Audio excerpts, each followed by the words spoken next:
So good morning everybody, how are we all doing? I hope you are all well and enjoying Bank Holiday VE Day. So today, or now in this video, I want to talk to you about your questions answered. So we've had a few questions, thank you for your questions. I've got some written down. I've already done one vlog answering one person's questions, so thank you for that, Gerard. On to the next ones. So I'm going to look at my piece of paper again because we've written them down. Now the next ones, I'm going to do them in one video for now.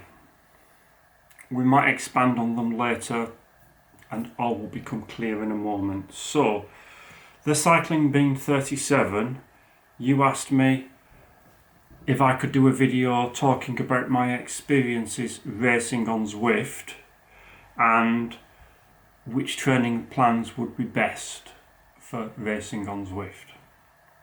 So let's just discuss that a little bit to start with. So I did a few sort of comments backwards and forwards with the Cycling Bean 37, and he's not really done any Zwift races yet. So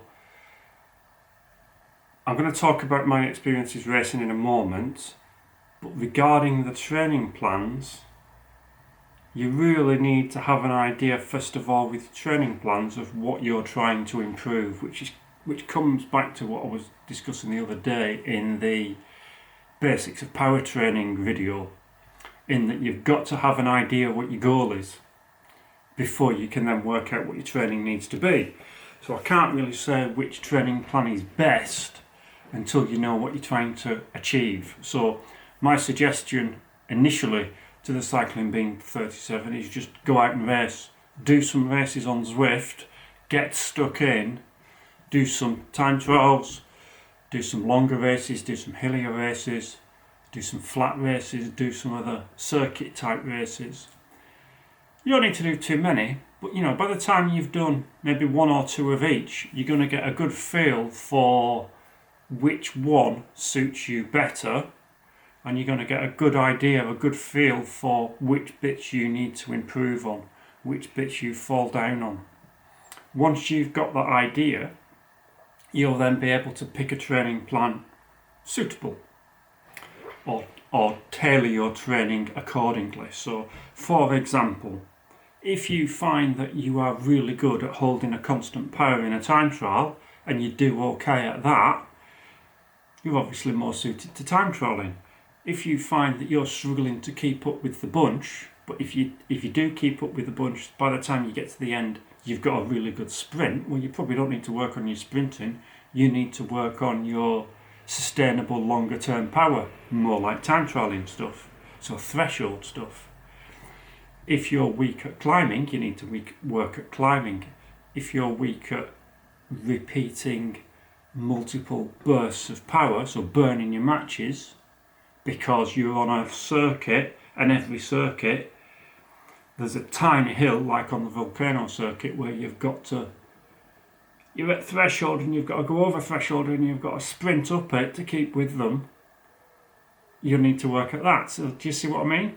So my suggestion is go out, do some races, do a lot of races, get a feel for what you think you're good at, comment back to me, and then we can go looking more at which type of training program might be better from the Zwift programs that are on there, because some of them are okay, some of them are not, and they do change. So we'll come back to that and we'll revisit that in the future. So the second part, that was the second part. The first part of your question, can I talk a bit about my experiences racing on Zwift?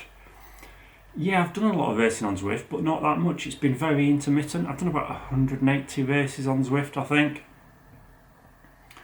My strength is time trialing, so I can keep with a bunch for a very long time, but then come the end, I will lose it in the last 200 meters. So I train for longer distance, I train for sustained power and threshold stuff.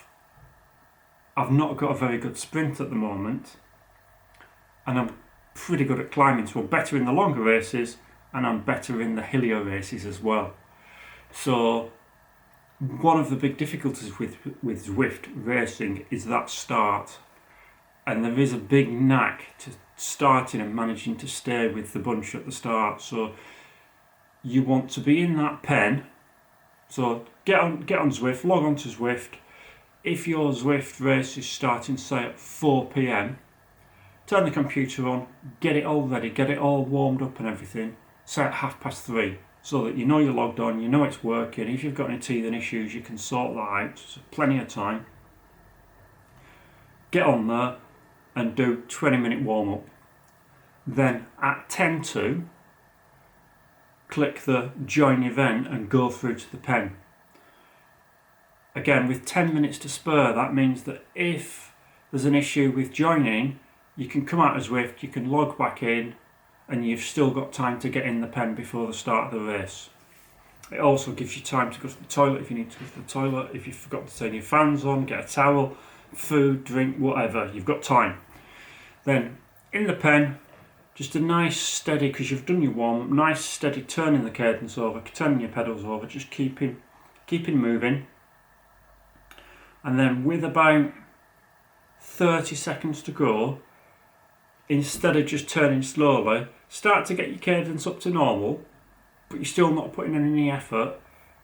And then with 5 seconds to go, get it in the right gear and jump on the pedals with 5 seconds to go, and that will get you out of the pen pretty quick.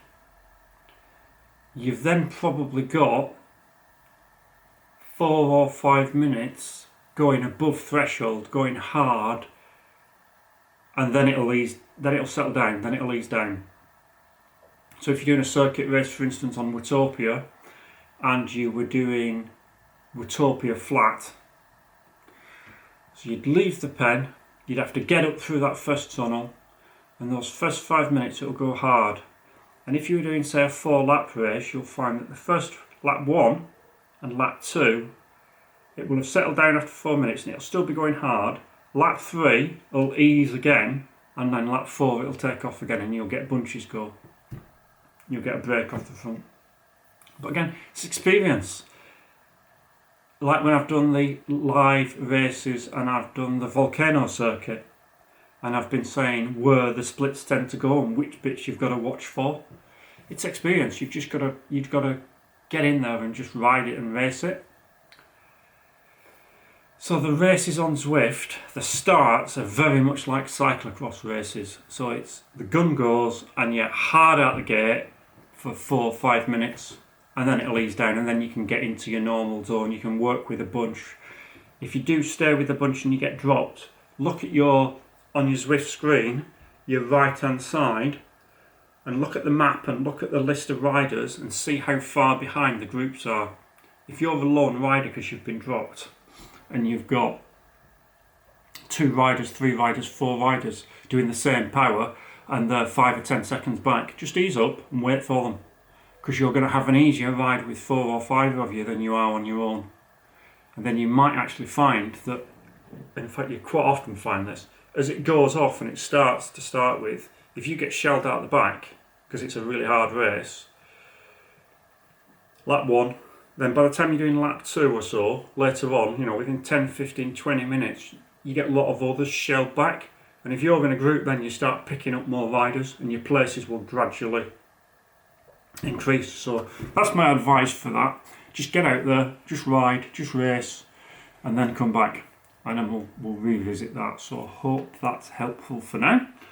Right, next question is from James Morrison. James, Social Cycling Morrison. So hi James, hope you're alright, hope you're doing okay, man. You want me to talk about cadence. And James said that he finds that he's always been cycling at a very low cadence, say a 76 RPM average, and he's trying to increase it a little bit. So what are my thoughts on cycling with cadence and how it affects you? So I've paid attention to my cadence for a very long time, so probably since I first had a bike computer, which I bought probably in about 1988. So that's how long, maybe 88, 89. And I would ride with the cadence sensor on, was wired, and I would always try and keep a cadence of above 90 RPM. So I do tend to spin faster than slower, and there's pros and cons for both, but you've got to find, again, like all these things, what works for you. There is some thought that says that you are meant to tire your muscles out less if you spin faster. However, conversely, if you spin faster, it's harder on your cardiovascular system. But like all these things, it's not something you can just change overnight. You've got to slowly work at it over time. Climbing wise as well. And if you're climbing, you're better off spinning a low gear up a climb than you are trying to grind up a climb. You'll tire your muscles out quicker doing that on a longer ride than you will spinning up. Now, of course, power is force times RPM, force times speed. So you can be in one gear, and if you're spinning faster, you can generate that power with less force. So if you want to do 200 watts, you can do 200 watts pushing really hard slowly, or you can do 200 watts spinning with less effort from your muscles. So I'd suggest try spinning faster. 76 RPM is probably a bit low, but equally 100 is higher on a higher end. Now, they say that you want to be between 90 and 100, but some people will go below that. Some people are more 80 to 90. 70 to 80 is probably low. So my mate Neil, he's probably more of a 70 to 80 as well, but he always has been. So he will push a big gear. I don't. So just try it, James. Hope that helps. Right. Next question came in last night. I've got another one, but I'm going to come to that.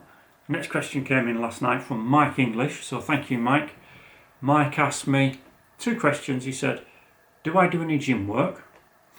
And do I feel that my structured training has been benefiting me, has been helping? So, first question, do I do any gym work? No. I used to. So going back 15 years ago, I used to do gym work, and then I stopped. I haven't done any for probably since about 2008, I would guess. So that's 12 years ago, isn't it? So yes, I used to lift weights, I used to push weights, or whatever you want to call it. I used to do gym work. Do I think it will be beneficial for me to do gym work? Yes. However, for the time constraints and the benefit at the minute, I don't do any. I just do strength work on the bike.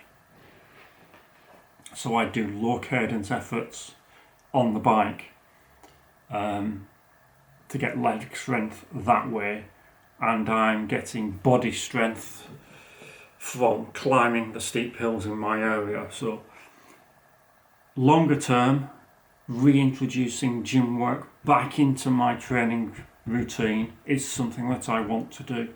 So in the future, I want to get a multi-gym. I don't want to spend time wasting time going to a gym. I want to have my own weights available that I can use myself to do leg work, squats, deadlifts, all those sorts of things, leg press maybe, to develop leg strength, because I do think it will benefit me. I always used to be strong as a kid, and as a young adult I always used to be strong. I could press and lift a lot for my size and build.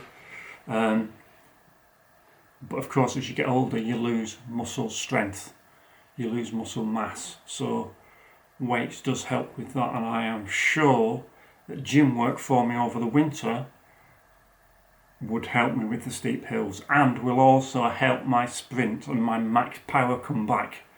So that's something I do want to reintroduce. I just haven't got time at the minute. So that's number one. Number two, do I feel my structured training is helping? Absolutely, categorically. So for instance, back in 2008, 2009, 2010, maybe even up to 2012 when I was time trialling and racing triathlon, and I'd got a coach then.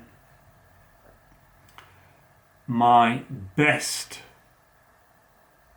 50-mile time trial power was 250 watts maybe, 252, 254 watts maybe, and my FTP, my best FTP at the time was probably about 280 or 282 for 20 minutes.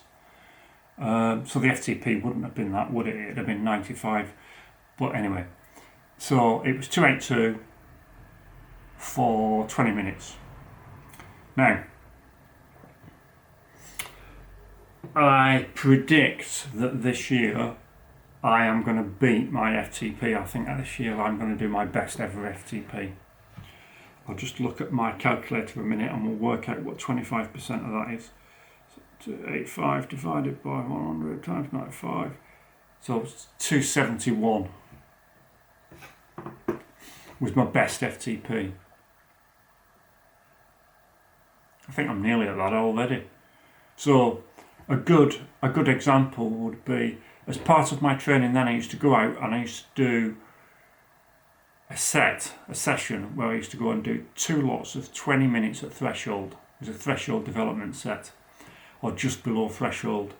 And the best that I used to be able to do those 20 minutes at was about 250, 252 watts. But this sort of at this time in the season, I used to have to start off doing them, and I could only do them at 220 watts, then 235, then 238, then 240, and so on. Yesterday, I did 2 lots of 45 minutes at 230 watts. So, okay, I'm at the minute, the way my training's going, normally I would have always done a 3-week block, a rest week, a 3-week block, a rest week. And at the minute, it's been changed to, Josh has changed it for me to 2-week block, rest week, 2-week block, rest week. So I'm coming towards the end of a 2-week block this week. We've got an FTP test to do next Wednesday, so that'll be in the evening, because I bet I'm working again. And I'll live stream it again, as I always do, ramp test, and we'll see what my FTP is going to be. So tune in for that. Now, the final question today. Critwit, hi Critwit over there in America. I hope you are all well and safe and everything. You asked me to do a review on my G8 insoles. I'm not going to say anything now because I'm going to do a specific review on that for you. I've not forgotten. I will do that, mate, but it's a specific vlog that I'm going to do. So I'll leave it at that for now because that's all the questions covered. Take care, be safe, and see you in the next vlog. Bye for now.